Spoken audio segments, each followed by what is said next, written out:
professor, para a gente começar, eu tenho algumas questões aqui, mas só para a gente começar, a gente tem visto aí uma volatilidade no mercado, né, com toda essa questão política, né, interferindo na visão de risco dos investidores. Queria saber como que você está vendo aí o comportamento do investidor neste cenário. É hora aí de buscar ativos mais defensivos? Então, com relação ao cenário político, eu já esperava, porque é uma questão de fila de prioridades. O mercado estava muito concentrado, primeiro, no próprio impacto da pandemia, depois do início da vacinação.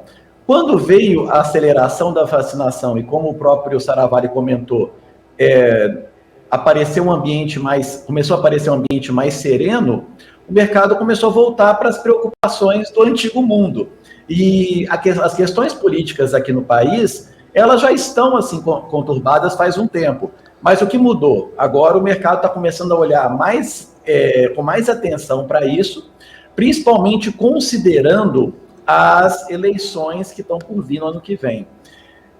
Na minha última participação aqui, eu ressaltei, né, que historicamente no Brasil sempre temos volatilidade em tempos eleitorais. Essa atual polarização tende a gerar isso em 2022. Então, eu estou enxergando 2022 como um ano, sim, de volatilidade. Naturalmente, essa volatilidade ela pode impactar no câmbio.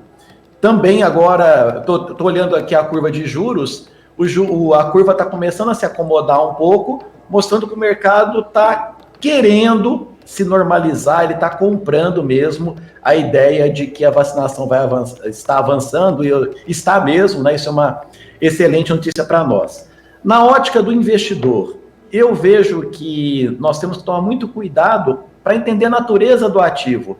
Como o próprio Saravari comentou também, o setor de educação, com essa notícia do Dória, já dá aquela sinalização para nós, por exemplo, que o pior já passou. Significa que vai deslanchar numa velocidade astronômica? Não, vai avançar paulatinamente. A boa notícia é que vai voltar a avançar.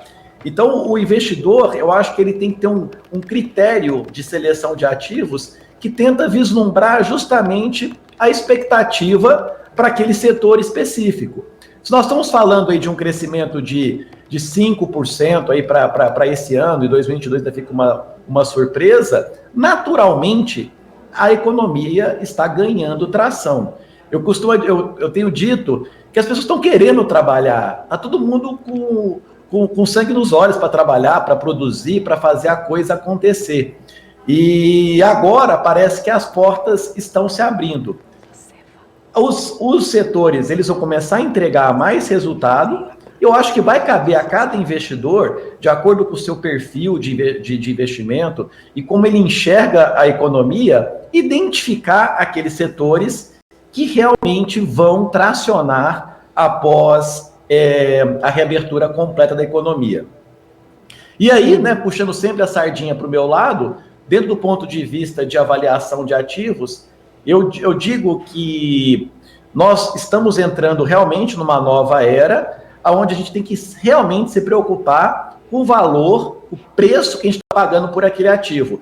Porque também não adianta olhar para um setor que tem realmente um potencial de uma retomada forte na economia, mas que o preço já voltou. Então, a minha proposta é o seguinte: a gente olhar um olho atento ao reaquecimento da economia e como os setores estão se comportando, e no outro olhar o valuation. Se acontece algum evento externo que impacta nas bolsas e as bolsas sofrem uma realização